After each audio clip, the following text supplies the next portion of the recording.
right, how is everybody enjoying their meal tonight?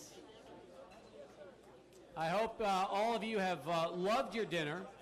We're going to continue with our program right now, and I want to welcome back up here to the dais our president, Dr. Scott Stein, for a very special presentation.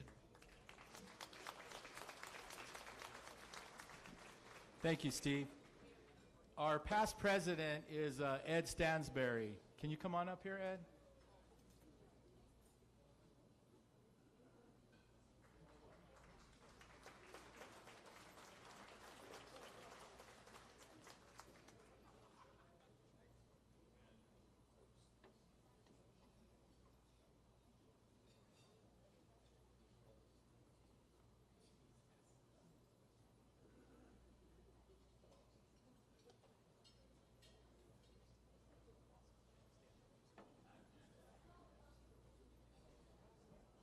All right, Dr. Stein, you're not out of the woods just yet. Now we have a very special presentation for you. In fact, I'd like to welcome up here Wayne Thornton as well as Ray Adato, who will be presenting you with, as you can tell, a framed program. And this is awesome for all of our Hall of Famers here tonight, as well as I've been told this is a magnum bottle of wine for Dr. Scott Stein. So thank you, Dr. Stein, for everything you've done as president of the El Paso Athletic Hall of Fame.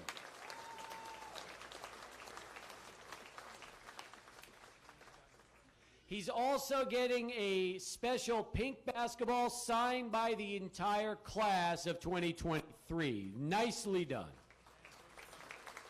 As well as Jody Conrad.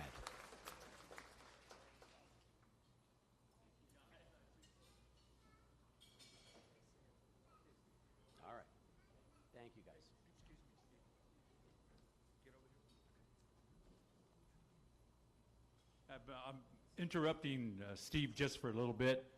Come on up here, Steve. He's been doing this gig for us for a long, long time. So we thought it was time to congratulate him as well for his MC work. So would you please join us in thanking Steve Kaplowitz? What Steve has in front of him now is a bottle of wine, which he's never going to crack open. And we have a signed Jody Conrad poster that she signed specifically for Steve. Steve is a graduate of UT, so he holds this dear to his heart. Go Horns, hook 'em.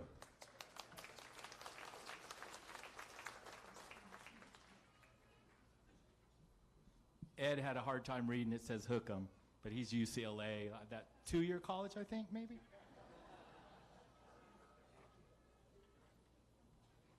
Thank you very much. That is awesome, and you're probably right. I never will drink that bottle of wine. It has my face on the label, so you can't drink a bottle of wine with your face on it. That's for sure. At this time, we would like to talk about our Hall committee members who have passed away over the past year. We lost 5 of our inductees from past years, and I'd like to mention them and recognize them one by one. Beginning with Phil Prieto. The world of bowling in the city of El Paso has a very rich history, as many of you know. And in October, one of the greatest bowlers in that historic history passed away. Phil Prieto was also a 2011 inductee into the El Paso Athletic Hall of Fame. Eddie Mullins, one of my first UTEP sports information directors that I ever worked with when I got started in the business. He was a 1995 inductee into the Hall. He passed away at the age of 93, and he was, as I said, longtime sports information director. He began at Texas Western College shortly after Don Haskins arrived. I believe Eddie came in 1962 and was at UTEP through the 90s. We lost Eddie as well.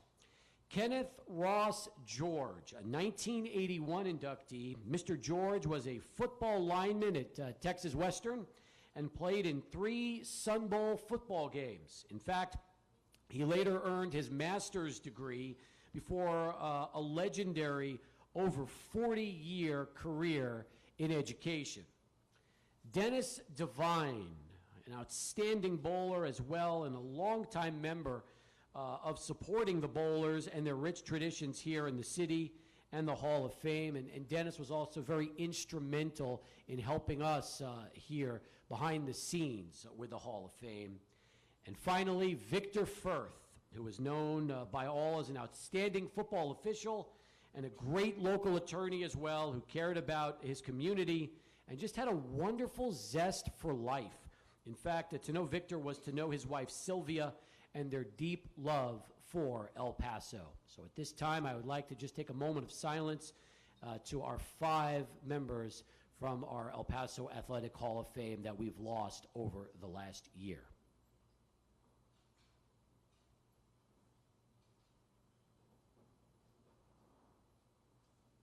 Thank you. Also want to thank Around the World Food Service and their great staff. They are serving us up all night long. So let's get a big round of ovation for Around the World Food Service and their staff. Also, she's back there right now, Rachel Phillips of KVIA. Want to thank KVIA Television and Rachel for streaming tonight's event, and it is live at kvia.com. Also, we are here tonight at EPCC, El Paso Community College. They have been such great hosts to us for our meetings, as well as yesterday's press conference and today's big banquet. An amazing staff, Kenya, Felipe, along with Michelle Houston, as well as Jaime Rodriguez. Let's recognize El Paso Community College.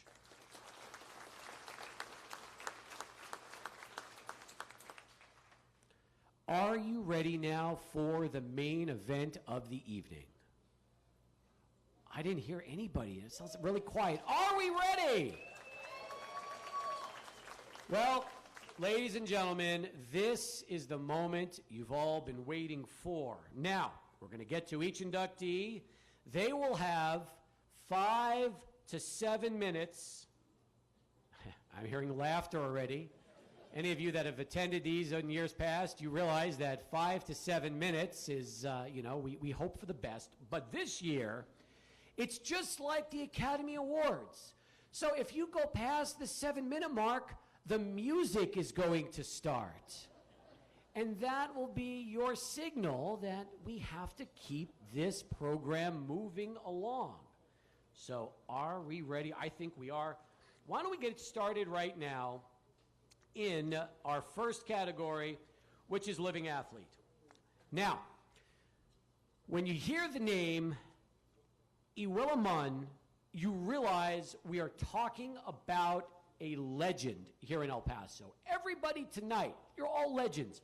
But what Iwela was able to do growing up in El Paso, not just playing basketball, but playing all sports. In fact, she was at Jeff, volleyball, softball, track and field, basketball.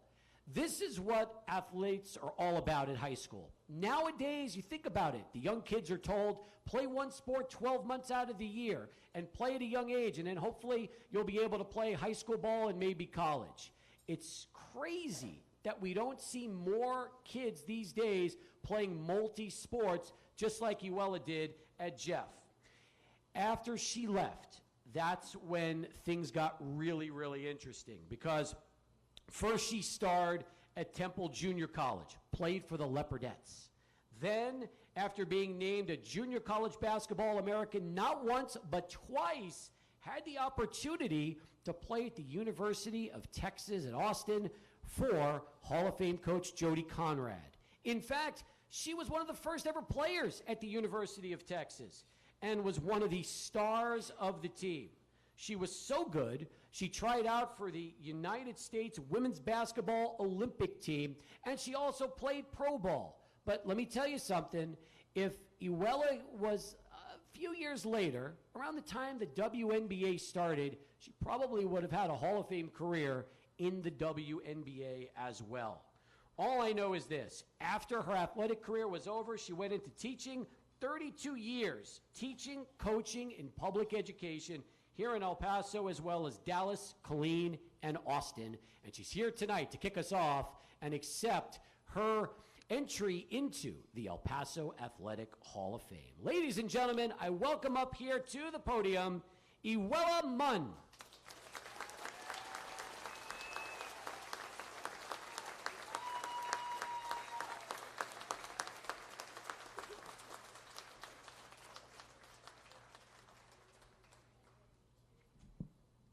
Good evening. Thank you all for coming. I saw some faces from high school, and man, I am so happy to have seen them. Thank you for coming tonight to share this special occasion with us. Thank God for allowing us to be here, because without him, none of this would have been possible. Congratulations to this year's inductees, as you all have very impressive resumes. For those of you that don't know, the El Paso Hall of Fame president and members and the El Paso Sports Commission and members have gone to great lengths to ensure that this year's inductees have received the exposure and recognition that we deserve. The venues that we've attended have been very accepting and accommodating to us. I am overwhelmed with gratitude to have been selected to receive one of the Hall of Fame inductee awards for the class of 2023. I'm very honored to have my accomplishments recognized in this manner by the El Paso Athletic Hall of Fame. It means a great deal to me that the many hours of work and preparation spent for something that I'm very passionate about also resonates with others. This accomplishment is not something that I did alone, and there are many others who deserve to share in this award. Thanks to the advocates who came before me and upon whose shoulders I stand. Thank God for their perseverance. I would like to thank my teammates and coaches for their support and expertise through this journey. I would especially like to thank Ms. Yvonne Franco for the numerous things that she did for our teams and for me personally. Some of those things included taking our team to Austin to watch the state tournament, making sure that we went to an out-of-state basketball camp,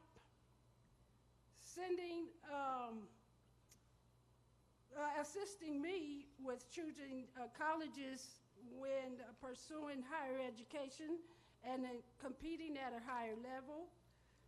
Additionally, she provided every newspaper clipping, all-star program, stats, and other necessities for submission to the committee. Thanks to her for being my biggest fan, aside from my family. Thanks to Mrs. Elsie Partridge, Coach Eva Lopez, Ms. Betty Cruzan, Mr. Forzan, Mr. Moy, Ms. Pedregon, who supported me through high school. Thanks for my college coaches, Coach Garman, Coach Conrad, Coach Lynn Davis-Poole, for their knowledge and expertise. Thanks to Becky Marshall, Dana LeDuc. Thanks to Dr. Donna Lopiano and Chris Plonsky. Thanks to Johnny Moore, who played for the San Antonio Spurs, for always smiling and calling me Nate, for the great Nate Archibald. Thanks to LaSalle Thompson for befriending me. Dr. Stein knows him. A very special thank you goes out to Marion Bennett for presenting me, and to Wayne Thornton for his assistance. Thanks to Dr. Hemphill, Pete Solis, and those members of the committee who voted for me. I'd also like to thank Mrs. Rose Ortega from the Postal Solution for her assistance in submitting my photo and other items to Dr. Stein. Thanks to and congratulations to the additional inductees in this year's class. I've enjoyed meeting them and the members of the committee. when we've had to make appearances at different venues. I would like to thank my family for their support, for their love and support for my entire life. Thanks to my mother, Dorothy, to my brothers, Alan and Booker, to my sisters, Mary and Lily, to my nieces, Jill and Richard, Jessica and Nick, to my nephew, Jeremy and Diana and Jonathan. Let's see, happy birthday to Richard. They postponed their plans for tonight to share in this award with me, so thank you. Thank you. Let's see, who else? And I'm sure that my dad and two brothers would be happy for me tonight. Thanks to the guys who allowed me to play basketball with them when I was growing up. While I have achieved amazing accomplishments, created unforgettable memories, and made lifelong friends, I am grateful for every door this sport has opened for me. Lastly, but not least, thanks to the Commissioners Court, the City Council, Mayor Leeser, Judge Samaniego, radio outlets, newspaper outlets, Mr. Kaplowitz, everyone that interviewed and brought forth our fame, I guess if you want to call it that, but thank you to everyone that gave us exposure. The greatest honor that I have is that I'm able to share this award with you all. This is a victory. Thank you all and good night.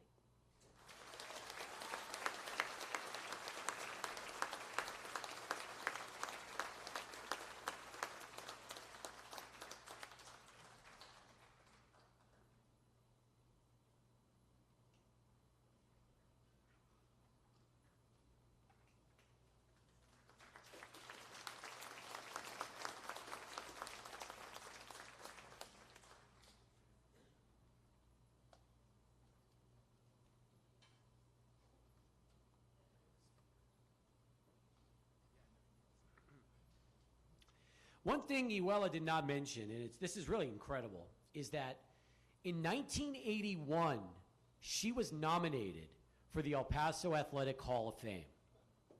42 years ago, right after her college career had ended and while she was still playing professional basketball. How it's taken this long to get her in is a mystery to a lot of us, but we're so happy she's finally in here tonight.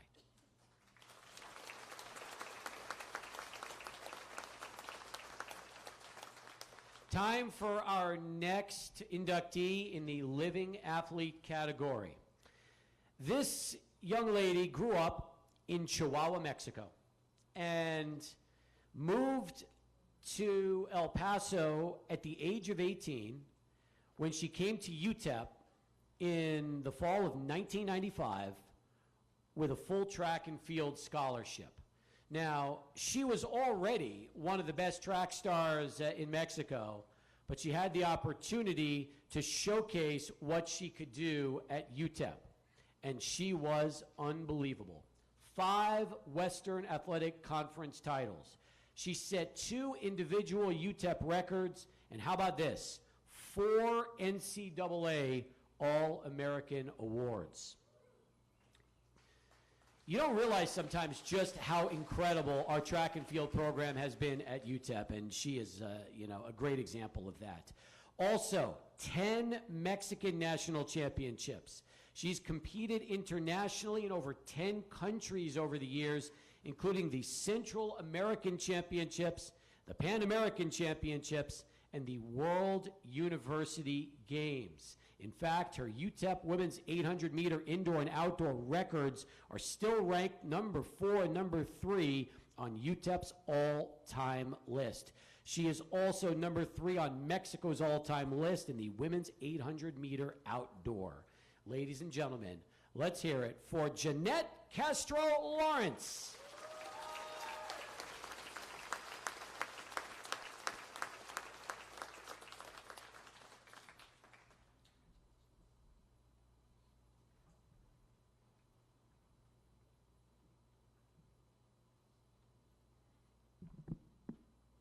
Give me a moment so I can pull out my notes.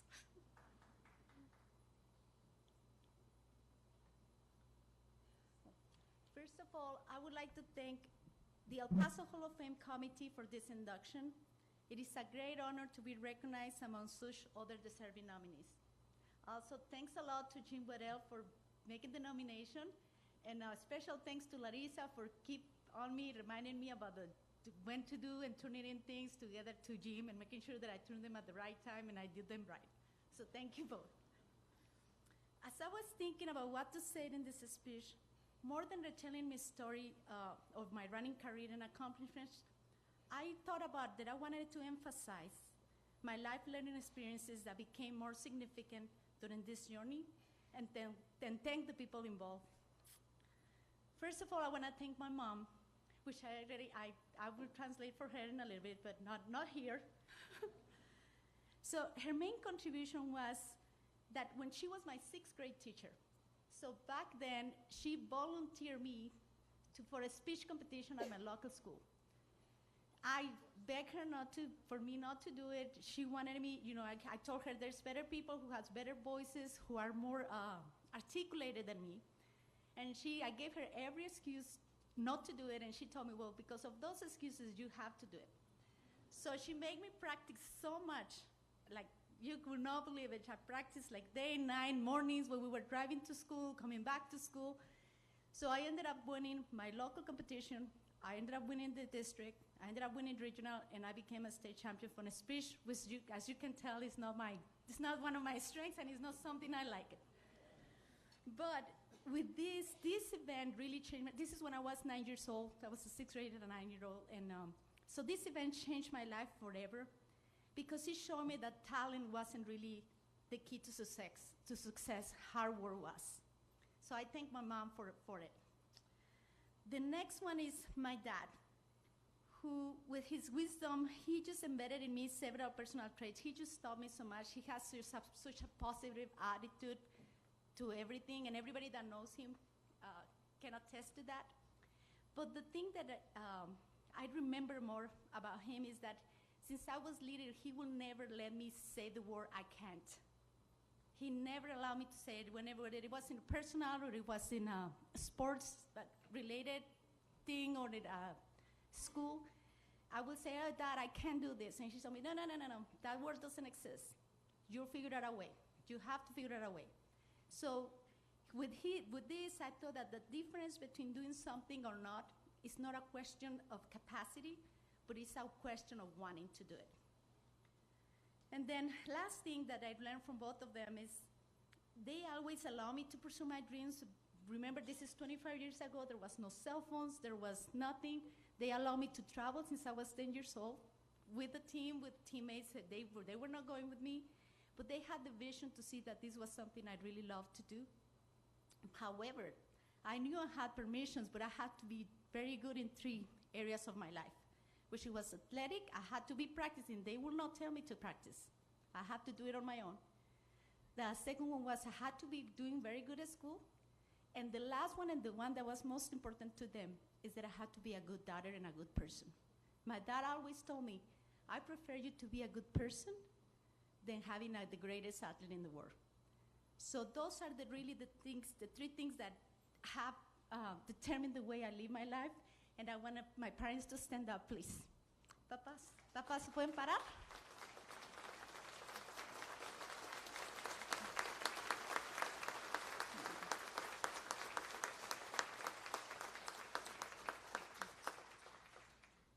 Then I also want to thank all my family, mostly from Chihuahua, my brother Hector, my niece, which is coming in representation of my older brother Ramon.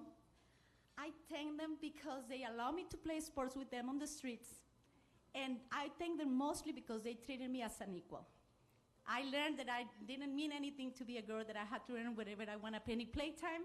So I thank them for that. Then to my kids, Raul, Marco, and Alexa, they just gave me another meaning of life. When I had them, everything that I had done just changed. It didn't matter anymore. Now I'm just wanted it to be the best mom I could be. So I hope you guys are proud. And I love to see you guys playing sports, but I also want you to remember that I prefer you guys to be good persons than being the greatest athletes. So I'm the same way. I pass that on from my parents. Then, of course, my husband. My husband, that he was able to share some of my accomplishments in UTEP because he was also a very good athlete. He was a pole vaulter at UTEP. We met since we were 15 years old in competitions.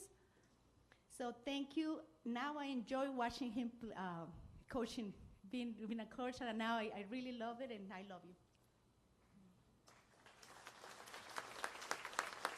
I also want to thank my two coaches, my two main coaches that are not here, Sergio Hernandez from Chihuahua, Steve Keith from UTEP. I also want to thank my teammates of Adele Thompson and Jose Vanderbilt, that they are not here, but they were kind enough to write some recommendation letter for me. They are great athletes, they're passionate, and all my UTEP teammates, I'm really thankful for them and for having met them. I want to thank a special thanks to Bill in representation, Bill Knight, please, in representation to all sports writers. You really, he wrote about me when I was here. I didn't know anybody. He wrote some beautiful articles that he had no idea, or well, that he knows because I kept telling him how much they meant to me. So sports writers, you really can change the way that a young athlete sees itself when you guys write those nice articles about them. So thank you, and I really appreciate all the sports writers here. And finally, I wanted to tell you of the last life-change experience that running has given me. When I first finished my competitive track, when I was finishing, I just didn't know what I was gonna do. So then I met Larissa, who invited me to the running club. And I started going, and I started going, and I met a group of runners that they helped me find another side of enjoying running, not as competitive as I was used to, but it's still a different type of challenge by introducing me to long distance and marathon running. Please, Larissa, all that table right there, please. And Hannah, Clinton, I don't know if everybody was there.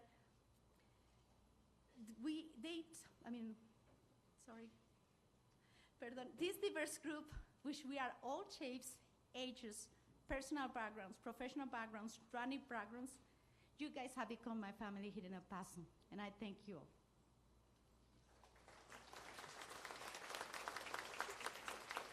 Lastly, thank you to everybody that made this possible. I'm really grateful, and I'm really honored to be here.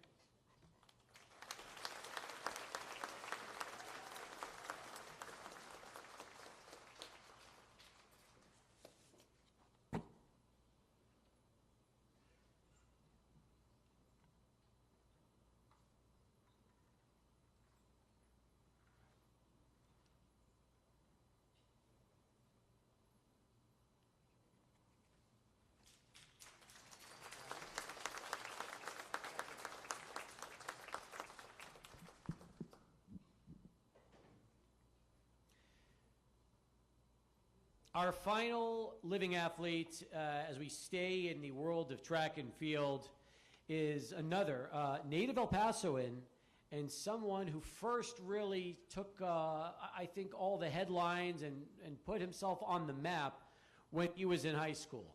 In fact, he ran track at Andrews High, and in 1983, he was ranked #1 in the nation in the 300-meter hurdles. Now you think about that. High school El Paso, #1 nationally. It's pretty remarkable. And that was really the first time we heard the name Dale Laverty. But you think about what he did at UTEP, and really you shouldn't be surprised. Two-time All-American. He is the current UTEP and WAC record holder in the 400-meter intermediate hurdles. All these years later, still the record holder. In fact, Even after college, he continued as a track star. 1986, ranked 11th in the world in the 400-meter intermediate hurdles. Just incredible with what he was able to do with his career. And then afterwards, he started coaching local youth. And then he formed his nonprofit track club, the El Paso Flames, which still continues today. Once again, you're blown away by the accomplishments of so many of our members here in the El Paso Athletic Hall of Fame, and this man is no different. Let's hear it again for Dale Laverty.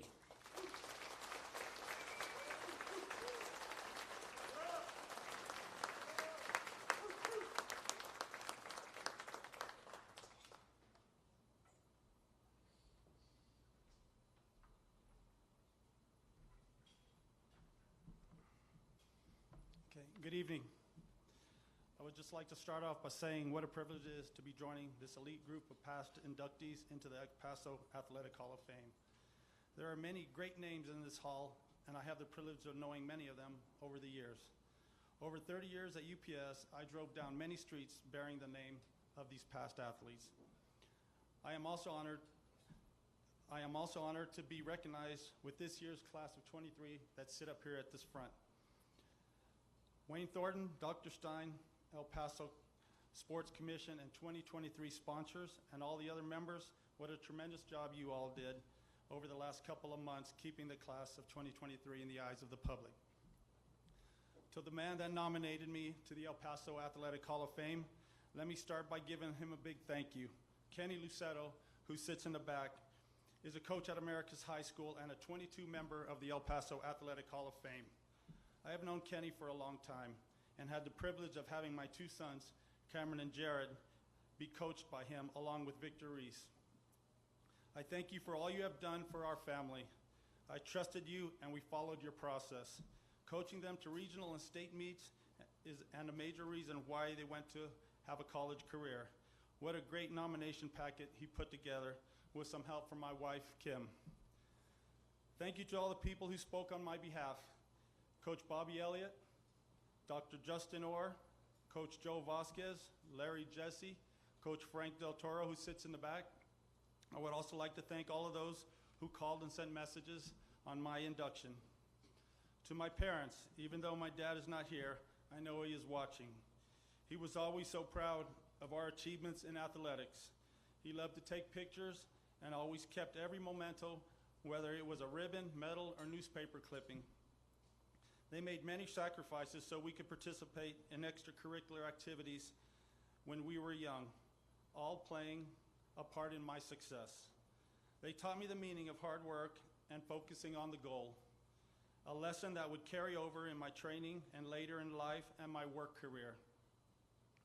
To my mom, thank you for always being there and being a strong woman. All the little things you have done for me didn't go unnoticed. Family was always first. I would never be the person I am today without you. To all my family members, a lot of them sitting at this table, and then we have another one in the back, I would thank you. And those watching, I want to thank you for coming. Those who molded my early years in track and field, Coach Ernie Watts, H.E. Charles is where it started. For a kid who started by playing around with the hurdles, I ended up doing pretty well.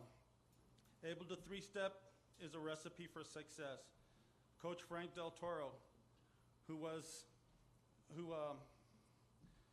also at H.E. Charles and is an El Paso Hall of Famer, also reminded me I still have the record for the 300 hurdles at H.E. Charles. Freshman year, we all had 5 events. We ended up beating the incredible Ross Rebels, led by Coach Hartley, also a Hall of Famer. I graduated high school from Andrus, class of '83. Coach Bobby Elliott, who sits at the table, another Hall of Famer, and Joe Vasquez were my track coaches at Andrus. Coach Bobby Elliott was a very structured coach, probably way ahead of his time. Disciplinarian who at times I may have tested, but I always did what he asked for me. I was the first one at practice and the last one to leave. I did 5 events: long jump, high jump, mile relay, 300 hurdles, 110 hurdles. He could have just thrown us in the events without practicing, but he always stayed late with us, working on those technical events after we had a running workout. To this day, he always told me I was the hardest working athlete he ever had. It is always easy to work for someone who wants the best for you and you have the utmost respect for. Thank you, Coach Elliott. He took good care of me, whether racing around, looking for a replacement pair of spikes when I ripped them up at the regional meet, or finding the therapy that I needed when I was injured. Thank you again, Coach Elliott.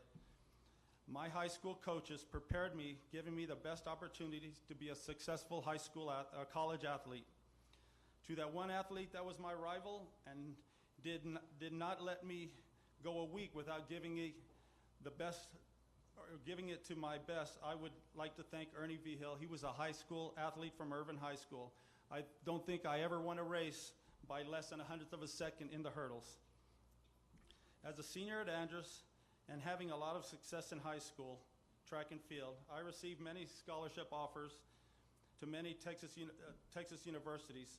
Being from a military family, I thought that would be the path that I would have taken.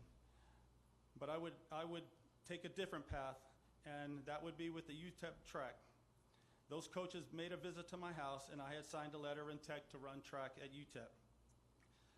I was recruited more on the intent of being a decathlete, something I wish I would have pursued. But that year I had ran 50-24 and was good enough to make the junior nationals, held the same time as the Olympic trials in LA. That was the last time I would train as a decathlete. My next step there would be a change in the next year there would be a staff change at UTEP, and they bring in new coaches. I received a coach from the new coach, Tom Jones, asking me what my decision was, whether I would leave or I would stay. Having a good conversation with him, I decided to stay, and it ended up being a good decision and a very successful year. Conference champion, NCAA qualifier, and All-American the next year would be the same, but finishing better at the NCs. I went on to the TAC National Champions meet for the World University Games in Japan, and I participated in a mile relay that ran 3:01. On the USA mile relay team, 2 USA teams, England and Germany, USA Sports Festival, and 86, I would run a personal best, 48:72. Track and field provided me with the opportunity to travel the world, visiting over 16 countries and many of them several times. I competed against the best competition in the world, and it was a great experience. I owe my college career to Coach Tom Jones, who passed away March 21st in 2007 from a lengthy battle with cancer. He was at the University of Florida, where they remember him with a meet every year, the Tom Jones Invitational. I got a lot of recognition with the youth track club, the El Paso Flames. A way to give back ended becoming a passion. I started coaching private athletes at first when calling Coach Alex Smith, who coaches at Burgess, to see if he needed a hurdle coach with another club he was with. But it did not work out, and the track club folded, so we ended up starting the new one, which was the El Paso Flames. As years went by, and we gravitated to the younger athletes, 5 and up, our numbers jumped. We could not have another club. We would have another club want to merge with ours, and that really ended up being a very big club. We would not have the kind of success we had without a lot of help. We have a great group of coaches, many who sacrifice their time with no expenses. Coaches Bashar Ibrahim, who's in the back, Frank Corral, Robert Rodriguez, who's here, Ronald Promise, Joshua Nunn, Abel Garcia, the parents who run with our kids and are the extra eyes for our little kids, and my wife Kim, who takes care of all the administrative work. Finally tonight, I would like to end by dedicating this award to my big brother.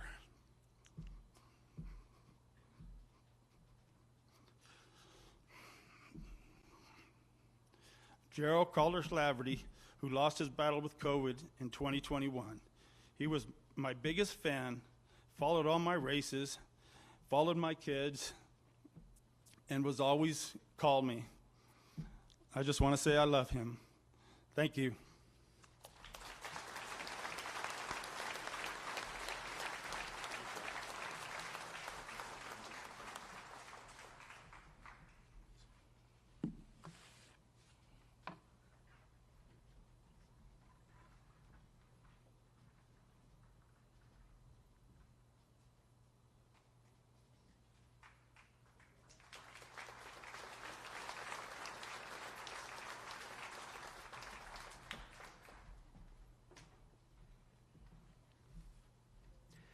On now to the coach administrator category, and our next inductee pretty much embodies both about as well as anybody could ever imagine. Now, even though he's going in as a coach and administrator, he arrived here as a player, a football player, a player at UTEP who played for Bobby Dobbs, one of the all-time great coaches in the history of the minors. After finishing his playing career, that's when things changed. He became a student assistant first, then a grad assistant. And after that, he left UTEP, middle of the 70s, and started his career in public education, becoming a teacher and coach, and then later an administrator. He was the head football coach at Hanks for 5 years. Matter of fact, not only did he take him to the playoffs for the first time in school history, but I know he's also very proud to have the best winning percentage of any Hanks football coach. In addition, he was a golf coach. In fact, he won 2 district championships in his 4 years, much like his success in football. And he also was the first high school girls golf coach in El Paso. But after coaching, then came administration. How about 29 years in El Paso administration? It's pretty remarkable when you think about what he's done. Assistant athletic director, executive director, assistant superintendent, interim superintendent, and then associate superintendent. Someone I've had a chance to get to know over my years here in El Paso sports media, and one of the most respected individuals you will come across. Ladies and gentlemen, it is my pleasure and honor to welcome up here to the stage Pat O'Neill.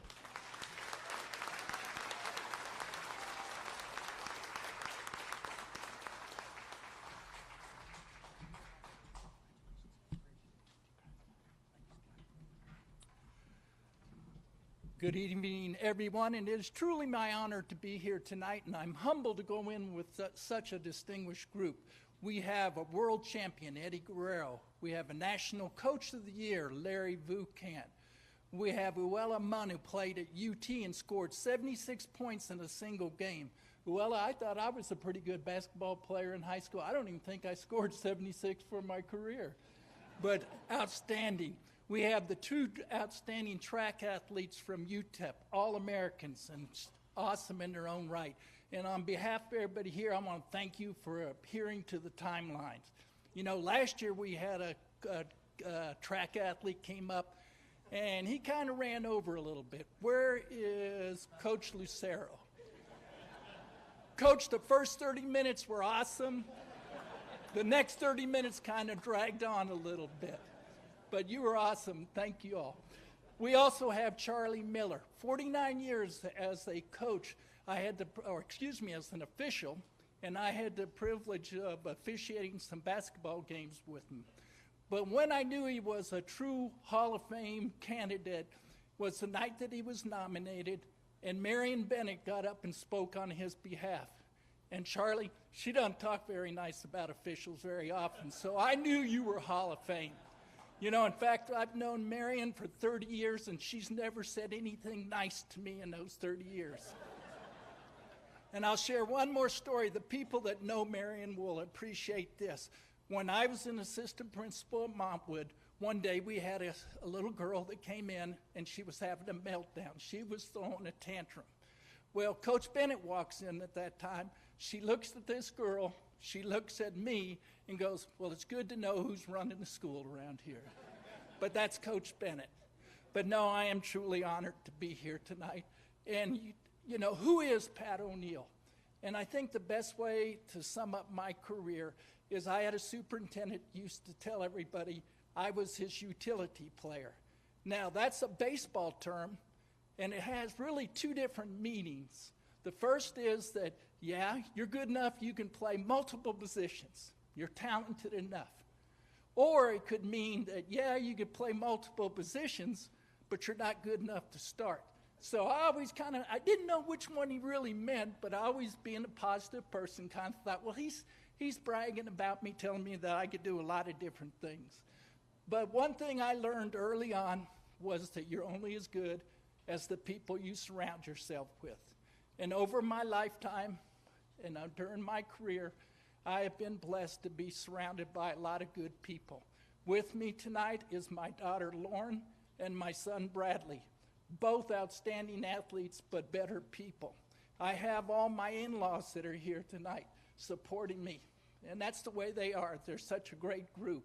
In fact, real quickly, when I was the head football coach at Hanks, we were the only team in Texas that had an attorney and an orthodontist on the sideline with us for every game, and that was Dr. Bowden and Wayne Pritchard. Didn't ever need the attorney, thank goodness. But tonight I'd like to thank a lot of the people that have been a big part of my life. You know, my career, Steve mentioned that I was supposedly a golf coach, but I tell people I was a golf chaperone because the kids taught me how to play golf. I just drove them to the tournaments. But over the years, I've been blessed to have had a lot of great players and coaches that I've worked with. And I just like to go ahead and mention some of their names, if you'll please bear with me. When I first became an assistant coach at Hanks High School, we had Joe Clare. He was the linebacker, became the first Division I athlete in school history. Rob Castro. Kevin Kimsey played for us, went on to West Point and became an Army Ranger and served over in Desert Storm. Had Timbo Duncan, probably the most respected athlete ever to graduate from Hanks High School. He went on and became a lifetime police officer, had a distinguished career in the Dallas Police Department. Blake Custer was a three-time All-City linebacker, went to the University of Arizona. Very proud of Blake. He had 2 serious knee injuries, but he recovered and played all 4 years there. As a head coach, I was blessed with a great staff. Carl Klon, Ron Dirks, Rick Miller, David McKinney, Craig Ritchie, just to name a few. Now, players that helped us have all that success at Hanks during those late 80s was David and Danny Pettis, Edward Smith, David Carrasco, Alex Hernandez, John Wilson, Steve Carr went to Texas Tech. Chris Sneed was a member of our support staff. Chris is here this evening. He was inducted last year. He is an official in the Southeast Conference. Now, the golf teams, we went to regionals all 4 years. We had some great golfers, C.R. Leonard, Tom Tracy, Artie Dominguez, Brian Ward, Sam Chatterton, just name a few. After my coaching career, I then went into administration and became an athletic director. And I had the privilege of working with some other athletic directors from around the city. And we did a lot of good things to improve high school and middle school athletics across the city. And I'd like to mention their names. There was Ron Lyman from Socorro, Ken Owen from El Paso, Renee Aguilar, who is here. He was from Clint, and Bernie Del Haro is also here and from San Eli. Now, as an athletic director, I got to work with a lot of great high school coaches. I'd like to mention a few of them. In football, Chuck Felice, Tom Werg, who took his Riverside Rangers to Texas Stadium, the only athletic school ever to play at Texas Stadium, the former home of the Dallas Cowboys. Jesse Perales, Craig Ritchie, Bill Culpepper, Ron Dirks. In volleyball, Vanessa Strange, Merle Heimer. Basketball, Bob Hack, Gary Pippin, Rob Deibler, Rhonda Letts, Jim Forbes, Andy Gill, and Javier Vela and David Moore. All outstanding coaches. In wrestling, it was David Boatwright, and then the GOAT, Tony Carter, who has won 6 state championships. In soccer, Sergio Delgado and Bruce Reichman. Bruce Reichman put El Paso on the high school soccer map here in Texas. Baseball, Mike Williams. Mike Williams needs to be a member of this organization. He has sent more kids, players, to the major league than anybody else. Rick Miller, who left baseball, which was his passion and his love, and he's now become a cross-country coach and has won 4 state championships in the Metroplex. David Aragon and Jimmy Melendez. In softball, there's Shelley Prather and Mike Kennedy. Track, Dave McKinney, Kim Gomez, and Mike McLean. Mike McLean's a good story for everybody. I'm a firm believer that one person can make a difference. And it doesn't matter if it's athletics, the business world, education, one person can make a difference. When Mike became the track coach at Eastwood, the program was literally dead. There was no kids going out for track. They were having no success. In a very short period of time, he turned that around. He has won the state championship in cross country and has great numbers coming out. The kids just love him. In tennis, it was Debbie Lewis and Stan Anderson. Gymnastics, Kim Schumacher, and she has saved the gymnastics program on several occasions. In golf, there's Hank Felix and one of my brother-in-laws, Kim Smith, who has done more for high school golf than anybody I know in the city of El Paso. I had the privilege of working with athletic trainers, Rick Culler, Tony Vanderputty, Nancy Vanley, David Cohen, Scott Smeltzer, just to name a few. In cheerleading, yes, cheerleading, it was a privilege. Had privilege of working with Denise Garcia and Leah Wilson. But I have been blessed to also work with some superintendents who gave me the freedom to do a lot of things.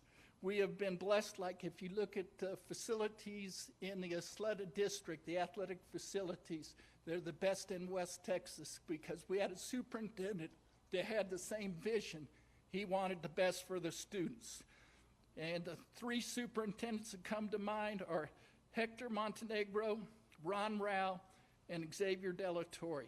I'd also like to thank the campus administrators because when I took over, we started doing some things a little different, started moving the cheese a little bit, the way we evaluated the programs, the way we hired coaches, but they were always very, very supportive. The only regret I have for this evening is that my wife of 50 years passed away in November. And I can tell you that I would not be here if it wasn't for her, because the jobs I had required that I spend a lot of time away from home. But she never complained, was always there to support me. And I'll share one other quick story about the support she gave me. When I was the head football coach at Hanks, we won a big district game. We had missed a couple extra points, but we played really good. And I came home and I was excited. And there at home, there was Becky and her brother, Jim. And they said, you know, great game. Don't you guys work on extra points? But that's who Becky was. She holds all of us accountable.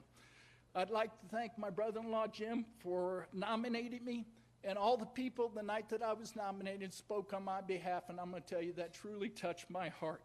I'd like to thank Scott and Wayne and all the staff for the great job of making us feel good and making this a special night for all of us. But thank you all very much. It's been my pleasure to be here.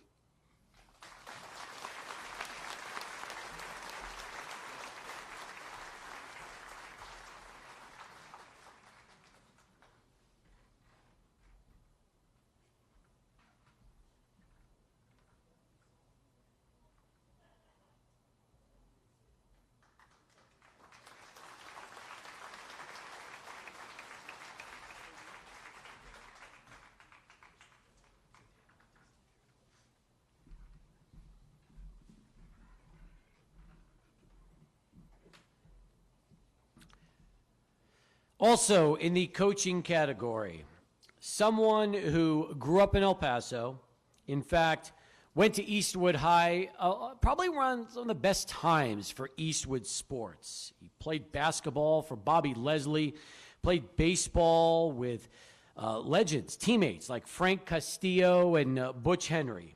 And after high school, college baseball, New Mexico Highlands, and then pro baseball in Italy. not only did he play pro baseball, he had a chance to coach pro baseball. But then he came back to El Paso, and it was all about coaching here. In fact, it started at Bel Air as an assistant baseball coach under Baseball Hall of Famer Rick Miller, and then on to Franklin High. And Franklin always had a pretty good baseball program, but this man took it to another level. In fact, 3 by-district titles during his time with the Franklin Cougars. Then he left El Paso, moved on, and had an opportunity soon afterwards to get a chance to coach at South Lake Carroll High School right outside of Dallas. Now, you talk about a run. It doesn't get much better than this. 4 Texas State Baseball Final Four appearances. The only reason it wasn't 5 was they didn't have a season in 2020 because of COVID. And 3, count it, 3 Texas State Baseball championships in 6A, the highest class in Texas. In fact, he's also worked with Team USA, and as mentioned earlier from Pat, named the American Baseball Coaches Association National High School Baseball Coach of the Year. We're very happy to have him back here tonight to be inducted into the class of 2023. Let's hear it for Coach Larry Vucan.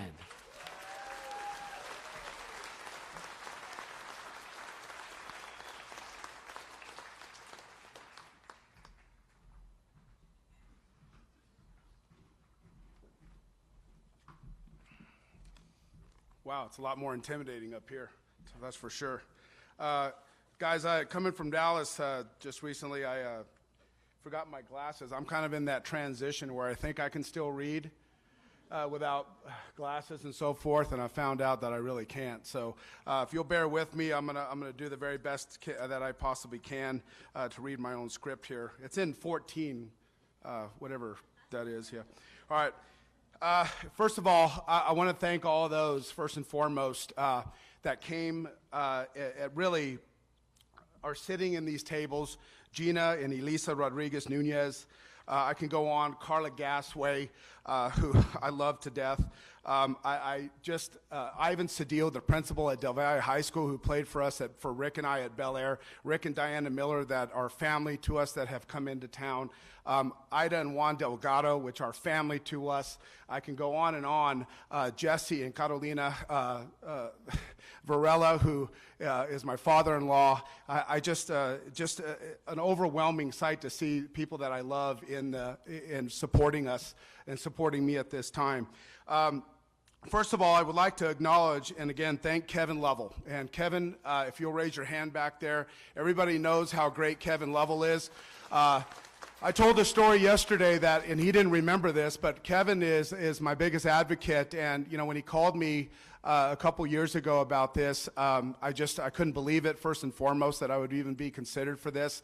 And he worked so hard and advocated for me, and then left and has retired, and deservingly so, and has gotten a break and gotten out to Georgia, and he's come back and forth. And then I happened to see him last year, this past fall, just ironically at an event, a USA baseball event at Rice University, and he was out there walking and just kind of looking over, and we got to see each other again and connect again. And so I want to thank him. He's made his way back for this event, and I want to thank you, Kevin, for your hard work and your love and your advocacy. Thank you so much. I can't tell you how much I appreciate you.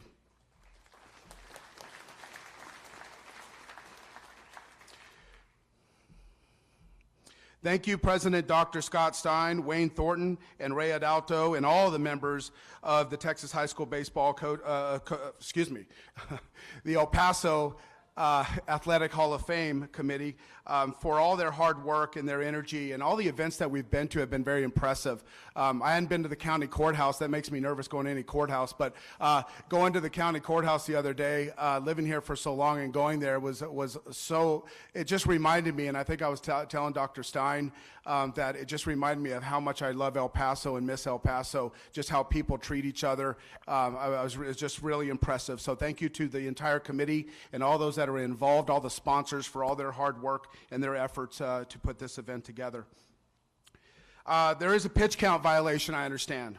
You guys know the new rules, right? We all know that. I think it's a 20-second rule, whatever it happens to be. So it's in effect, and I need to get moving before I get called out and thrown out of here and the music starts playing. Arguably, the greatest coach of all time, UCLA basketball's John Wooden used to preach to his basketball players at practice to be quick but don't hurry. I learned this also from Rick Miller at Bel Air, that statement, and I'm going to try to keep that in effect as we go here. So here we go. I want to start by saying that any success that I have had, has been fortunate to have, has always been because of someone at each pivotal moment in my life and what they were willing to do to take the time to help me learn and to advocate for me. I think we all need people. Baseball, coaching, athletics, whatever it happens to be that you're involved in, whether it's education, whatever it is, it's a people business. And our connection to people and our ability to connect with people and to care more about them than we do ourselves is really what is at the center of all of our success. And it doesn't matter whether it's in athletics, it's in business, it's in relationships, whatever it happens to be. And I definitely have tried to live that way. To my mother and father and grandmother, who from an early age inspired me and moved heaven and earth to provide me with all the resources and opportunities I needed to be involved in team sports and education, and their profound commitment to their children is the greatest love of all. And they have all passed away, unfortunately, but I feel their presence every day, and this is for them, for all their support. I am a teacher first and a coach second, have always considered myself that. Have always felt that athletic participation is just an extension of the classroom. Nobody really cares about baseball. Nobody cares about anything with regard to sports in general. It's all it is entertainment.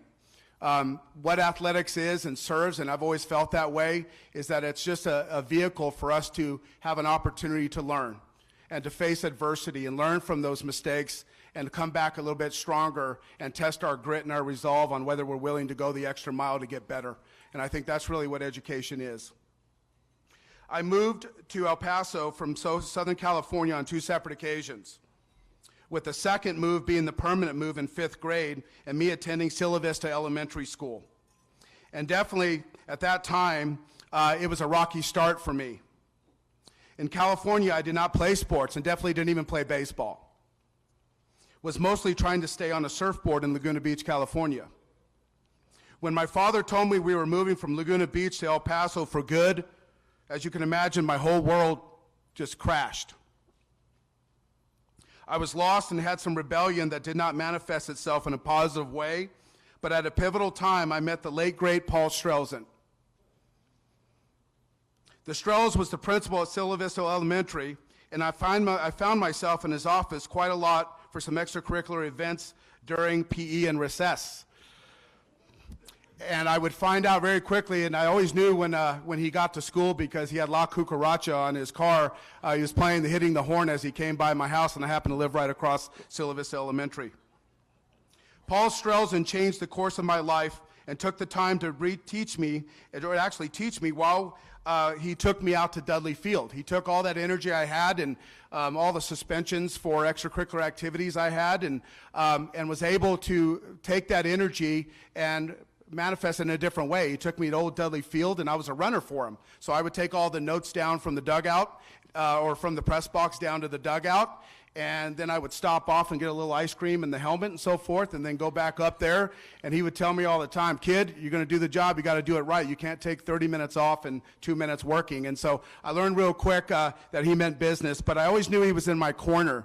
And I always felt forever that man changed the course of my life because he took an interest in me, just like he did so many people. The impact that Paul Strelzin had on so many people was so significant. But I can tell you from the deepest part of my heart that I would not be the same person if it wasn't for my experience with Paul Strelzin. To Laura and to Bo Bagley, Laura Strelzin is here, and to Bo Bagley, I thank you for your advocacy. Laura, thank you for your friendship. It's always been there at Franklin. We had so much fun there, and thank you again for allowing me to be part of the Strelz life.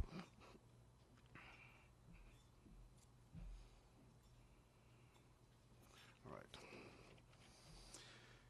After Coach Strelzin, or I call him Coach Strelzin because I think he did some softball too. So after that, Coach Strelzin introduced me to the next person that played such a pivotal role in my life. Playing for Coach Larry Hernandez and Herbie Pest Control when I was 12 years old was an incredible honor, and I was not seasoned enough to play for such a great team and coach at the time. But he did see something in me and actually didn't cut me. He should have. He didn't play me, but he gave me a chance to learn what commitment and dedication really was. Throughout the late spring, I improved under his guidance and was really enjoying it. But as summer came, my itch to go back to Laguna and get in the water was just too strong. I left the team and then came back and could not understand why I was not even getting off the bench. I learned the lesson of commitment to team, and when you start something, you see it through. Coach Hernandez taught me that if you miss practice, you will not play. And he's still teaching me lessons every day, including yesterday when I asked if I should wear a tie, and he said, "You wear a tie." So I wear a tie. So thank you, Coach Hernandez, so much. My parents decided to throw me another curveball again, and right after my freshman year at MacArthur Middle School, they moved us across McCrae Street, where I now would attend Eastwood High School. I was really looking forward to playing for the great Bob Osborne at Burgess when my parents told me I was going to Eastwood. It is here where I would be influenced by several people. First and foremost, by Coach Gary Pippen, who's in the crowd tonight. Yes, please give it up for Coach Pippen. Coach Pippen, I still believe, is the reason I chose education as a career. He was the JV basketball coach at the time and was the main assistant to Coach Bobby Leslie, and taught us, and also taught United States government to seniors. I was afraid to take his class because I'd heard about all the stories about all the players and the people that had failed that class, and yet, sure enough, the guidance counselor showed me my schedule my senior year, and I had Coach Pippen. A little nervous going into that class. It is still the class that prepared me most for college. The most impressive lesson learned from Coach Pippen was integrity. I remember a basketball player who was impactful, not a role player, but an impactful player, failed his class, and he did not budge in his standards. And he continued. This is right when no pass, no play happened, and he continued with that, and the young man didn't get to play. This made such an impression on me. Thank you, Coach Pippen, for being a role model for integrity. Then there was Bobby Leslie, who taught us all a lot, but most important, taught me to use my head more than my skill. The psychological lessons he taught us I still apply today, and I'm still trying to figure out some of them, to be honest. The psychological lessons he taught put us in an advantage, and a competitive advantage. He was a master at getting young people to play at their best when their best was needed most. Thank you, Coach Leslie, for teaching me how to win. After college, I was fortunate enough to play professionally in the Italian League. And from the experience, I learned so much. But the greatest lesson I learned was to be open-minded, to try new experiences, and immerse myself in another culture. I learned to listen more and talk less. And most importantly, I learned a valuable lesson on how to be curious.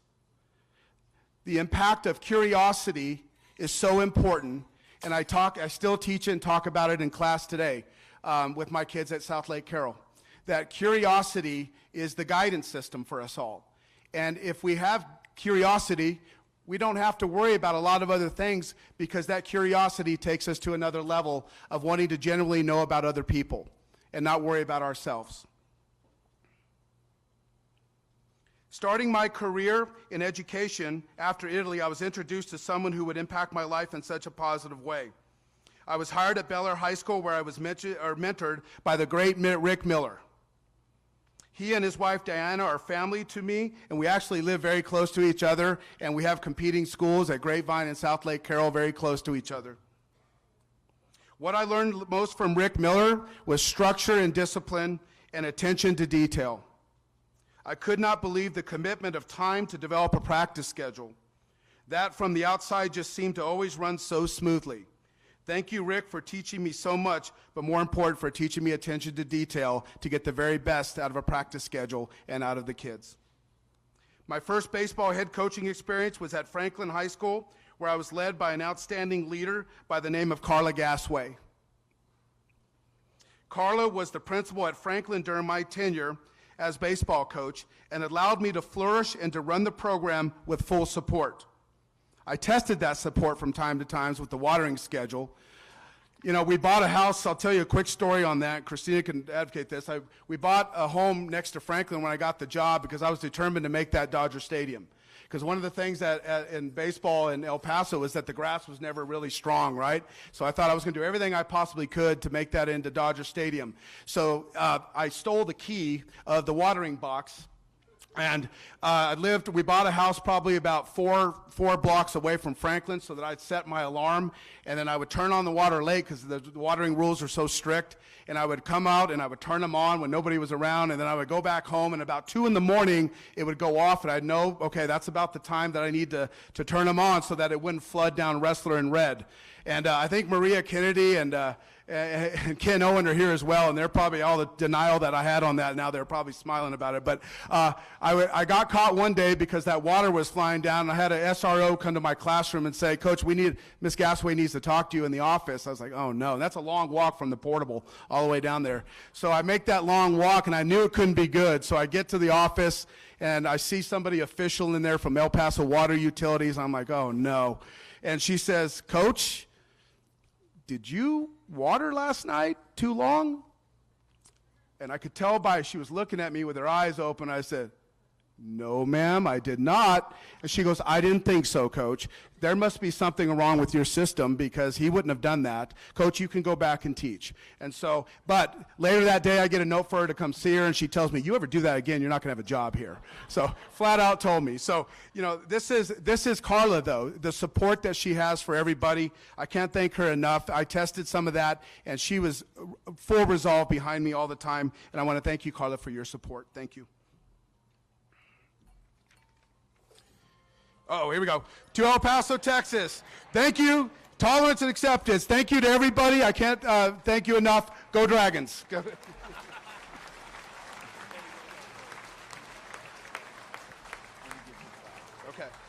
Thanks. That was a good speech. Yeah.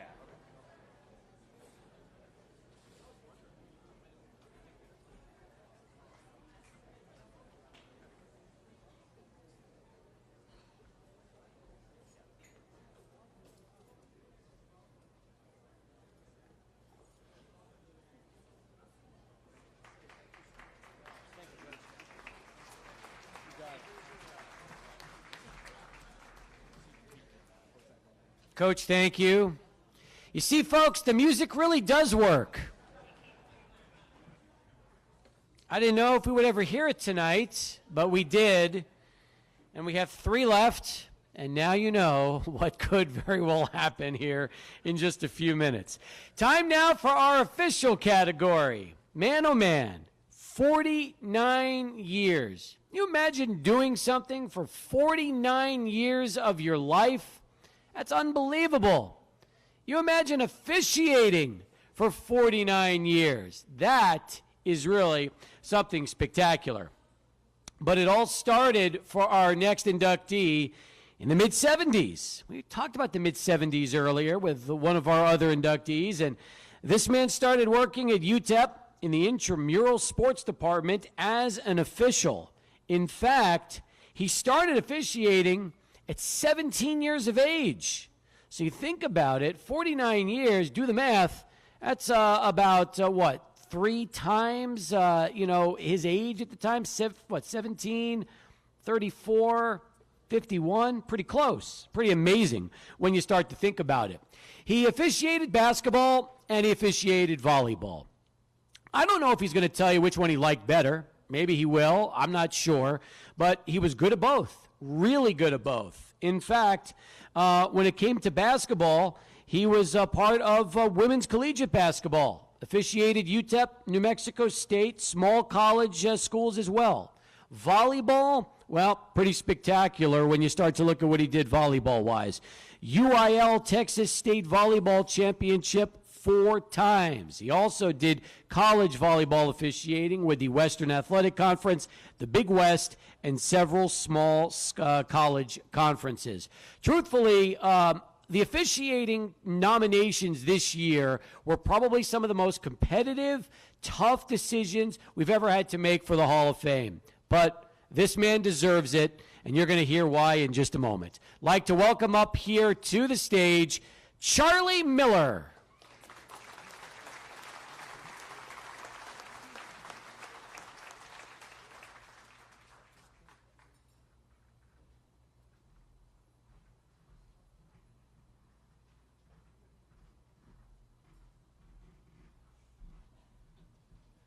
My message was don't get the music. So my other message is I think you gave most of my speech, Steve. So thank you. That's okay. I appreciate it. As Steve said, I was lucky enough to be a incoming freshman at UTEP 1974. I qualified for a work-study job, and they directed me to the intramural department at UTEP. So I went over to the intramural department. I was lucky enough to meet the director, Dotson Lewis, and the assistant director, Bob Jeske. And Bob Jeske's probably been one of my mentors since day one. He put up with a lot of complaining out of me as a young kid. I think I call myself a perfectionist. And I worked with a lot of guys who were working for the money, that great money that we made at 1974, $1.60 an hour. But anyway, we had a lot of discussions about different people, different attitudes, and different personalities. And he always helped walk me through. So for that, I say thank you, Bob Jeske. Thank you very much. I also want to say thank you to Bernie Del Hierro. Bernie, one of my lifelong friends. I mean, back to when about being 5 years old or so when I moved into the neighborhood of Central El Paso. And anyway, Bernie nominated me for this honor. And thank you, Bernie, for being my friend. Also want to say thank you to Kevin Sherlin. Kevin Sherlin came in from California. He was the first volleyball coach at UTEP. He wasn't old enough to drive the team bus. Just the way that the women's athletics started. And that was one of the craziness of the time when I started officiating. And I'm not a person to keep track of dates and times most of the time. But Title IX at that time for women's athletics really helped women's athletics come along. But myself being at that point of my career, I was able to latch on and take a wild ride.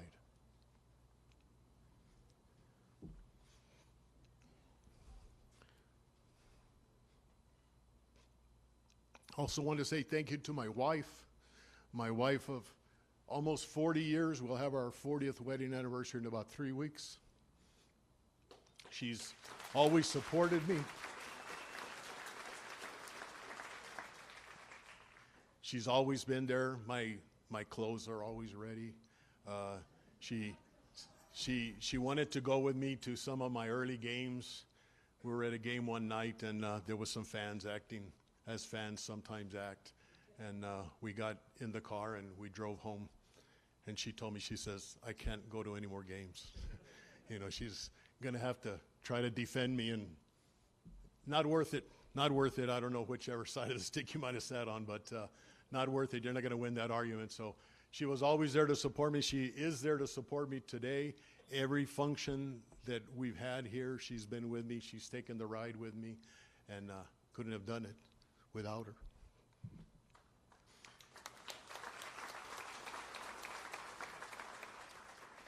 As Steve said, I've been able to be active in 2 different sports.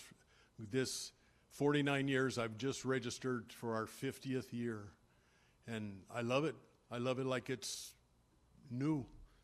And I enjoy doing all levels. A lot of times people think that as you go up the ladder and you accomplish many goals that you can't go back.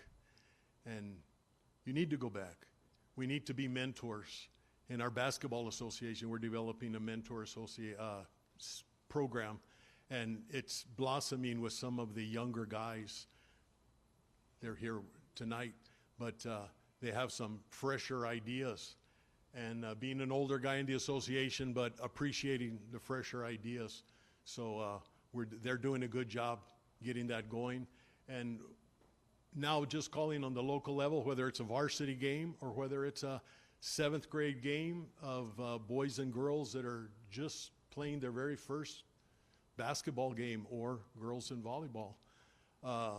Sometimes they get a little testy, a little frustrating because their skill level isn't what it is, and a lot of times the fans don't understand when you selectively have to blow the whistle. You just can't call all the walk-ins, you know, even though the people that are staunch rules people that says we're teaching them something, and I don't think we're teaching them anything. If somebody's getting blown out, I don't think we're teaching them other things to just let people go to the free throw line and continue calling fouls. So anyway, I was lucky enough in basketball to make it to the high school regionals level about 12 times. And we always have a good time. We send a crew of guys, and the camaraderie of officiating is also something more than just the game. So there's a lot of very good friendships and a lot of people that we may not have known without having our groups. So Steve talked about Division I women's basketball, and again, that was right at the forefront when the colleges were going there, and they weren't NCAA. Some of them were NAGWS, National Association Girls and Women's Sports, and AIAW, some of the smaller ones, and different things like that. So as a college student, we were able to be right there at the forefront. So there was many games. They really didn't pay a lot, and they weren't talking about spending money, so we called the local games. So we called all the UTEP home games. We had a crew of officials, and Bob was instrumental in assigning the officials for the UTEP games, and we were lucky enough, some of us, to be also picked up and go up to New Mexico State. We go down to Sul Ross and up to western New Mexico and different places like that. So we did have some good times. We had some road trips that if you all have ever been on a road trip, I won't go into them, but you can appreciate where I'm going. In basketball, I did have probably the most memorable 5 years I was able to call with my son. My son Andrew was an up-and-coming basketball official. He called for 5 years.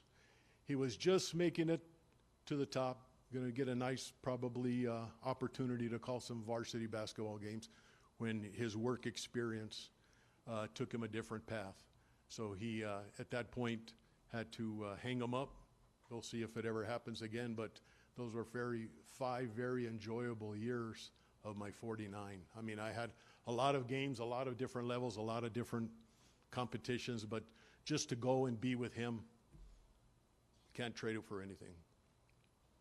In volleyball, as Steve said, I was lucky enough to be invited to 4 different state championship tournaments with the UIL.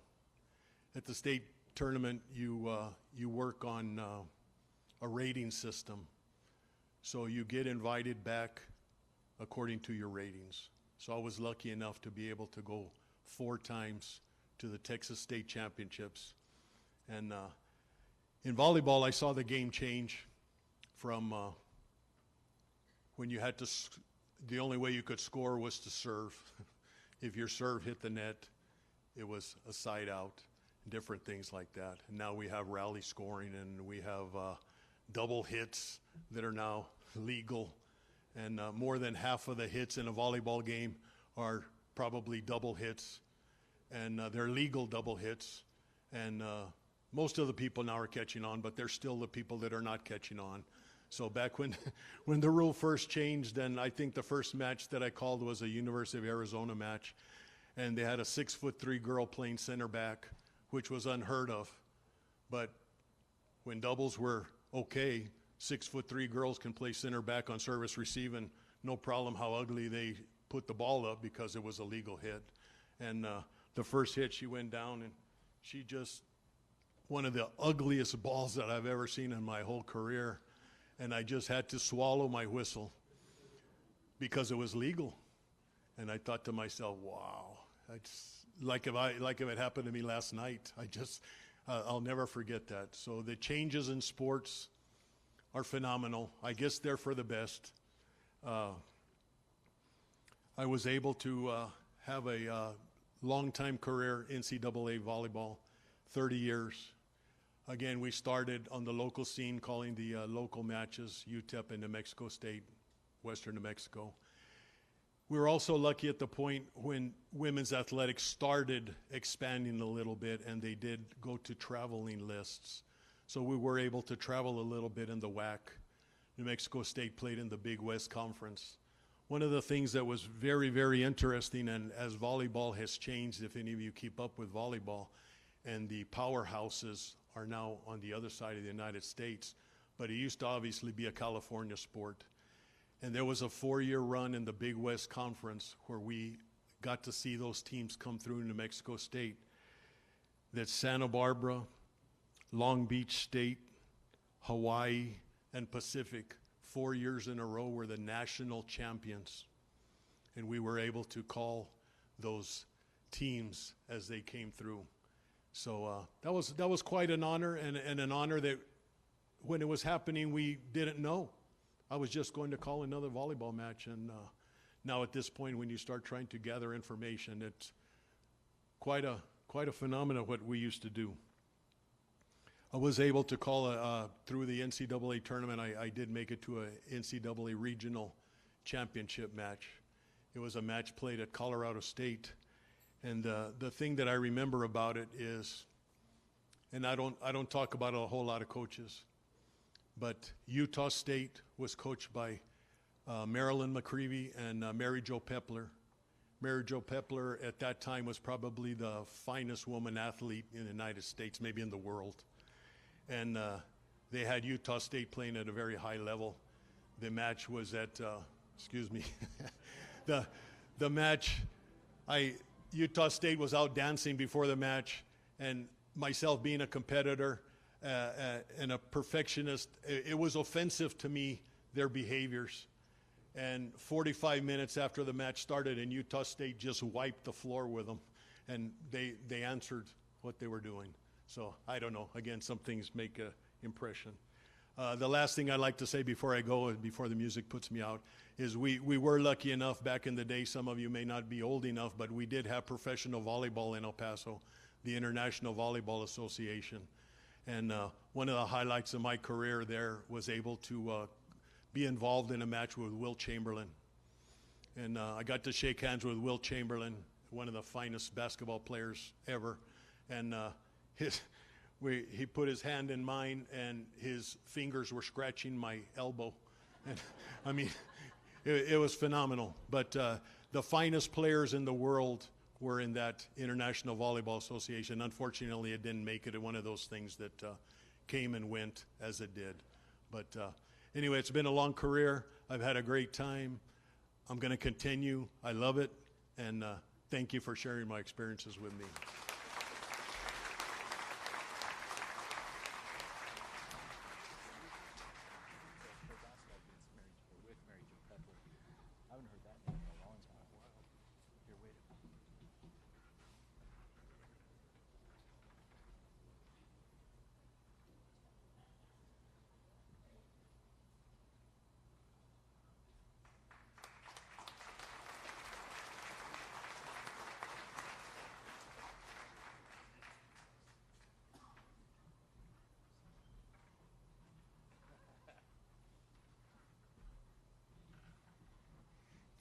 It's time now for the supporter of athletics.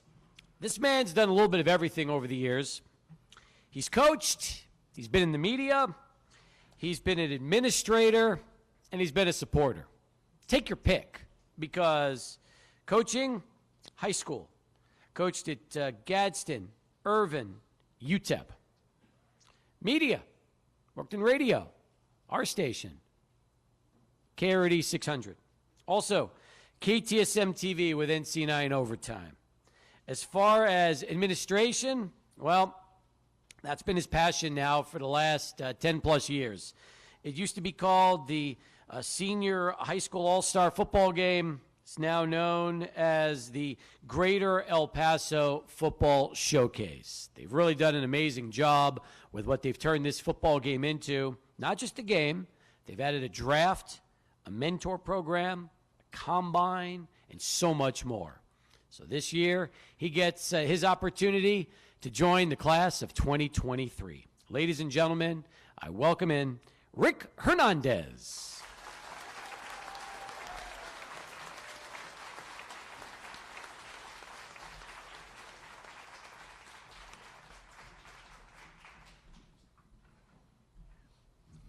Wow, we were going pretty good, and 2 musics in a row, man. Now you guys are thinking the same thing with me, right? But anyway, I would not be standing here today if it wasn't for a lot of people that put in a lot of work and time and effort. So because of that, all of my speech is going to be on thank yous, okay? Just like the most people here. I want to first thank God for his grace and mercy in my life. I want to thank my wife, Rosie. Believe it or not, I topped you, Charlie. We're 42 years plus. And I know people look at me, look at her and say, you've been married to him for over 42 years? Are you kidding me? But she has. She survived. I want to thank my daughters, Tabitha and Amber. They grew up in football stadiums all their life, spaghetti suppers, and events. And there was a lot of times that I wasn't even at their events because I was doing things like this. We've been blessed with Spencer, my son-in-law. Believe it or not, I mean, all the rumors and stuff, I didn't come with a shotgun and shoot him. And then, of course, my pride and joy. The diamonds of my life, my grandson, Jack, and my granddaughter, Bella. Where are you at, Jack and Bella? Stand up, will you? I'm going to embarrass you. Stand up. Stand up. I'm so proud of them. Look at them. Aren't they good looking? They're both athletes. I want to thank my siblings for being here. My big brother, Bert. He's a mentor in my life. All my life, he's been my mentor. My beautiful sisters. And then my pride and joy, my little brother, came all the way from Connecticut. And I want to thank them. I want to thank Rosie's family. I mean, they are beautiful people, and Mama Rosie has been the pillar of this family, so thank you so much. I want to thank my brothers from another mother, Ken Owen. Ken has been there with me for many years, and he's been there through thick and thin. I want to thank Pat O'Neill. What an honor to be inducted with Pat. We've gone through a lot of roads, and it's been a great honor to be inducted together with Pat.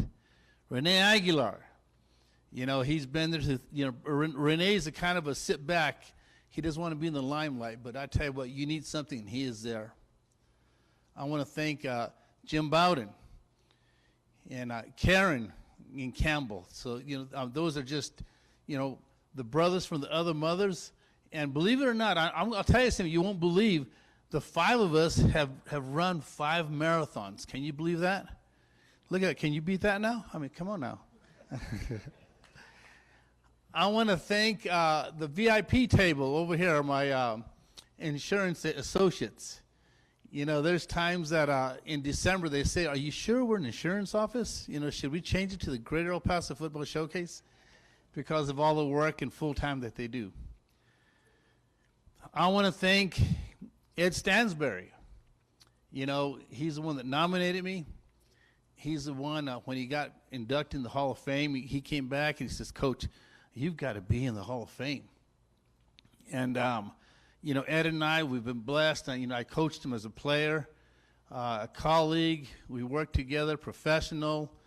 We worked together in NC9 overtime. We worked together, in the showcase, and Ed is one of a kind. The celebrity here in El Paso, and it's been great with Ed. I want to thank the Hall of Fame. Man, you guys are second to none. Scott Stein and Wayne and Bruce and Ruben Ramirez, and it's been a first class a first-class event here, and it's been awesome for what you guys have done here. I want to thank all the players that I coached, and the Proud Rockets. You know, the Proud to be a Rocket. They threw me a big bash last Friday, and they're the reasons why people ask, well, you know, you got out of coaching, coach, and you know, you still continue to do things. Well, these guys are the ones that I coached, was the inspiration to say, you know what, I can't leave the kids. I can't get out of it. So then what do we start? You know, we start the Paso Coaches Association. Another brother from another mother, Pete Usagara. We worked close together for years and years and years, Jerry Millsaps. And then, you know, like Steve said, you know, Duke Keith and Uncle Ray Adalto. We worked KRD. And then Fred Albers. Fred's here tonight. You know, Fred and Bo Bagley. And then went on to Andy Morgan and Colin Deaver. And now Ed Stansbury with Jason Flores and NC9. And then came the All-Star Game. And you know what? That All-Star Game, that it was set up, the foundation was set up by Ed Pfeiffer. And everybody knows who Ed Pfeiffer is, and he's the one that paid the price. He laid the groundwork. So we came in, and the committee is second to none. Who are the committee members? Raise your hand out there, committee members, because I tell you what, they're unbelievable. You know, I'm just the handshaker and kissing the babies, but they're back there and they're working, and they're doing all of the work. And the athletic directors, you know, they're the force behind it. Even the past athletic directors, you know, Mike Williams, you know, Maria Kennedy, unbelievable the work that they do. And the showcase has just kind of, you know, snowballed. Now we got the one and only famous Lou Romano with us, you know. And Lou's done a great job of making known to the city of who it is. I know right now Rachel and PJ and Patrick are streaming from Dallas, and I told them they're on the 707 side. They told me to make sure I wave at them and say hi. You know, Brian Flores and the Bustillos. And it just goes on with the Greater El Paso Football Showcase, the committee, and the support. I was notified that it's one of the biggest events in the city. I had no idea that it was that big. And so this room here represents a lot of hard work, a lot of commitment, a lot of passion from all of the inductees here. And it's important to understand that it's not an accident of what this room consists of tonight. Because everybody here tonight, you are a part of the success of every one of the class of 2023 inductees into the Hall of Fame. And it is a pleasure, and it is an honor, and it is a privilege for me to be joined and to be a member of this fraternity, of this great organization known as the El Paso Athletic Hall of Fame. Thank you.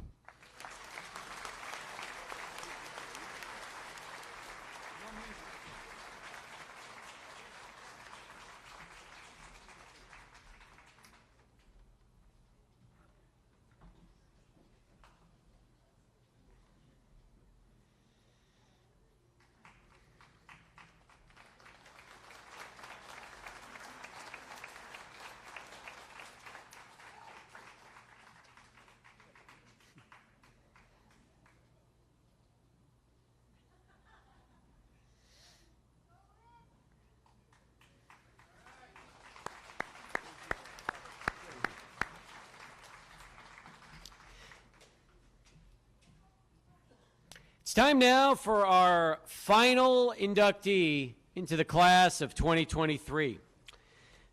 This man will be inducted in the posthumous category. He's Eddie Guerrero. Eddie Guerrero is no stranger to El Pasoans because his family was synonymous with professional wrestling from the 1970s all the way through till today. In fact, his father, Salvador Gory Guerrero, started the promotion here in El Paso, and in the early 70s and all the way through, Monday Night Wrestling at the El Paso County Coliseum was a big, big thing in this community. In fact, it was a must for so many people that grew up in El Paso. For Eddie, who had brothers also in wrestling, like Chavo, Mondo, and Hector, it was a no-brainer what he wanted to do. Even though he had a chance to wrestle first as an amateur at Jefferson High School and then collegiately, he knew professional wrestling would be his path in life. And man, oh man, did he entertain. In fact, one of the biggest superstars of sports entertainment over the years, he always talked about El Paso as his home. He lived here, and whenever he was introduced, it was always from El Paso, Texas. Gave you goosebumps because you realized that he was out there performing for his city, for his community, and really that's what it was all about for him. And everybody knows what he did later on in the WWE and how his life was tragically cut short. But more than anything, Eddie Guerrero just wanted to entertain a lot of you out there every single time he stepped into the ring. He was an unbelievable athlete. He had charisma, personality, everything you could ask for. But you know what? He was an El Pasoan. We have two members of the Guerrero family who are unable to be with us here tonight that are going to get the opportunity to talk. First, I'd like to direct you to the video board, and you'll get a chance to hear from Eddie's widow, Vicky. Good evening. My name is Vicky Benson, and with gratitude, I am happy to be here tonight to speak on behalf of my late husband, Eddie Guerrero. Thank you to the City of El Paso, the El Paso Sports Commission, and the El Paso Athletic Committee members. Also, my sincerest congratulations to this year's recipients for the class of 2023. El Paso holds special memories for Eddie and I. Eddie graduated from Jefferson, we got married, and our daughters were born here. Eddie's career began in 1986 in Juarez, Mexico. In 1995, Eddie was working in Mexico, Japan, and eventually WCW. In 2000, during the Attitude Era, the Radicals, which included Dean Malenko, Chris Benoit, Perry Saturn, and Eddie, secretly signed contracts with Vince McMahon to appear live on Monday Night Raw. During the live segment, Eddie dislocated his elbow. That next year, his addictions dominated the downward spiral of his career. He lost his job, 12 rehab attempts, 3 overdoses, bankruptcy, and my asking for a divorce. But in 2002, Eddie found sobriety and used his struggles with addiction to help others. Eddie returned to WWE with the intent of being excited, prepared, and ready to perform again. He always spoke God's words that nothing is impossible with Jesus Christ. When Eddie had the mic, the fans loved the emotional journey of loving him, hating him, and then being confused of whether they could trust what he said. Eddie was an extraordinary wrestler and a human being. He had a heart of gold, and he was the perfect cheater at board games. Eddie was and is the perfect persona of Latino heat, who lied, cheated, and stole everyone's heart. Thank you, and have a wonderful night. Thank you, Vicky. Next, we're going to hear from Eddie's nephew, Chavo Guerrero Jr., who had an opportunity to wrestle quite a bit with Eddie, against Eddie, and nobody probably knew Eddie Guerrero better than Chavo Jr. I'm Eddie's nephew. Technically nephew, but we grew up as brothers, you know, running around all over El Paso. Was such a great experience. My family, the Guerrero family, moved to El Paso because my grandfather has wrestling promotion, and really we loved El Paso, but also could go back and forth and go across the border to Juarez and use both countries for his wrestling promotion. Eddie and I grew up, you know, working in that wrestling promotion and, you know, sweeping up and set up rings and running around El Paso County Coliseum. You know, what a great experience that really was. Talking about Eddie's impact on the wrestling business, he is remembered as one of the greatest in-ring performers of all time, and really honed those skills here in El Paso. Amateur wrestling for Jefferson High School, and wrestling with a wrestling ring in our backyard. We didn't have a swing set, we had a wrestling ring, and we really practiced in that ring all the time. We really did. Wrestling took us all over the world, you know, later moving from El Paso to Phoenix, to Los Angeles, California, and to parts of Florida. But there's a reason why we always say that El Paso is the home of La Familia Guerrero. It still is. We always announce ourselves from El Paso, and that didn't change. That was because of this great city and the great people in this city. So I want to say thank you very much to all who were responsible for this induction of Eddie into the El Paso Athletic Hall of Fame. Thank you very much, and I know he would have loved being here to accept this award. Thank you, God bless you, and viva la raza, and viva El Paso. Chavo Guerrero Jr. Ladies and gentlemen, I would like to welcome up here to the podium to accept the award on Eddie's behalf, and also have an opportunity to say a few words to you, Eddie's sister, Linda Guerrero Rodriguez.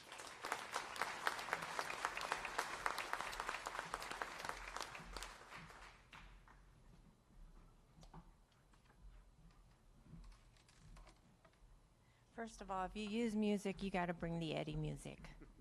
Sorry. So I knew the tears were going to start. It's going to be 18 years in November, and it's still really hard. He was my little brother.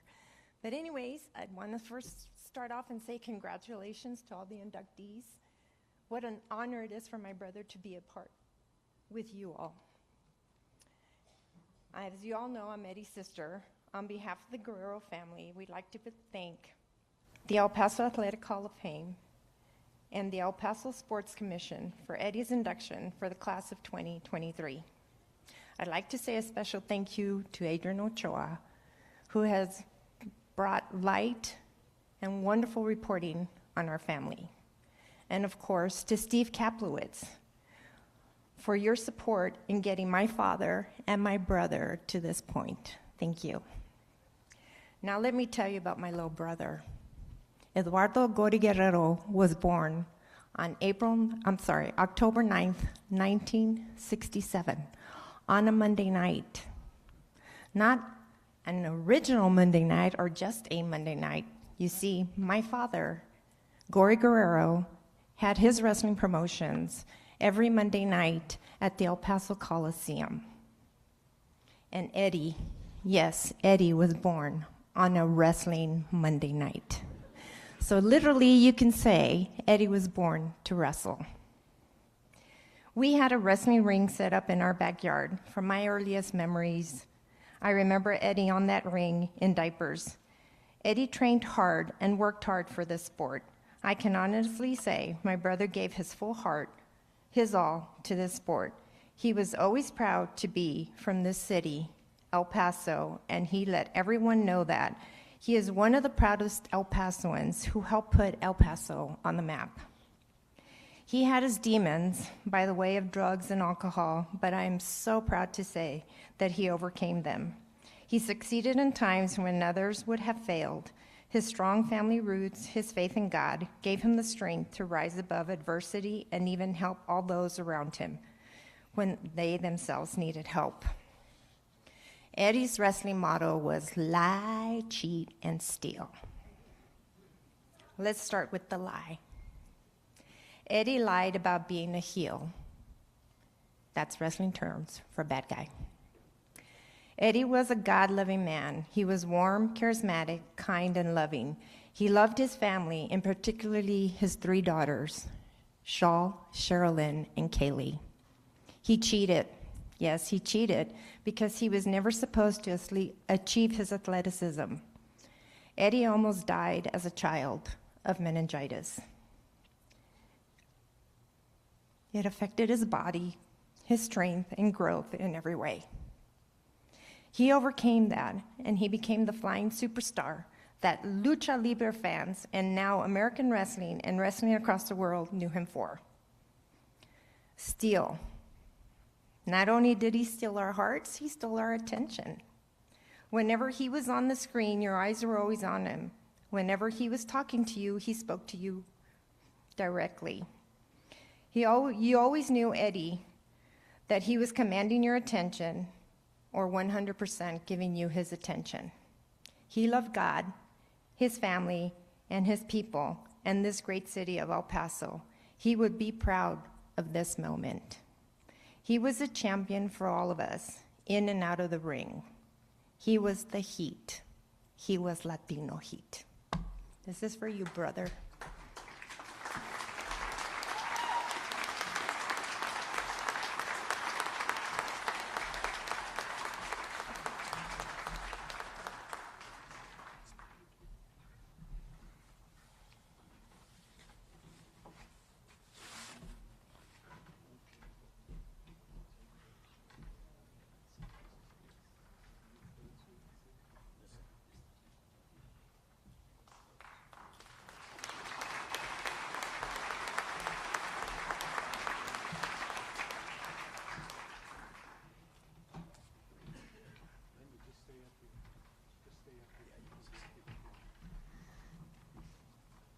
Ladies and gentlemen, a couple of things. First, please do not take the centerpieces home with you tonight. We will be looking to use those for next year's event. Also, Thursday, August 10th, 6 p.m., the unveiling ceremony for the class of 2022 and 2023 plaques will be happening at UTEP's Don Haskins Center. That's right. That's the date, August the 10th. So you will know where your plaque is located, and I want to thank Ricky Nichols for all of his help with making this happen. So the unveiling ceremony again, Thursday, August the 10th. Also, I know that all of the inductees are going to want to get with their families as soon as we wrap things up, but please, before we ask all of our inductees to come on stage for the official Hall of Fame photo, and all photos from today will be available on our website at elpasoathletichalloffame.com this weekend. I also want to give a very special thanks to Wayne Thornton. He put a lot of this event here tonight together, from the timeline to all the details. So Wayne, thank you very much for your help here with our banquet this evening. To wrap it up, I would like to welcome back Dr. Scott Stein for some final words. I just want to thank everybody for coming and supporting the El Paso Athletic Hall of Fame and the inductees, and we really appreciate it, and hope you all had a good time. And those speeches were pretty good. I think we only heard the music a little bit. I don't know who won the bet, but we're betting on you guys who would do it. Anyway, thank y'all, and please drive home safely, and thank you so much. We appreciate it. Looking forward to next year. Thank you.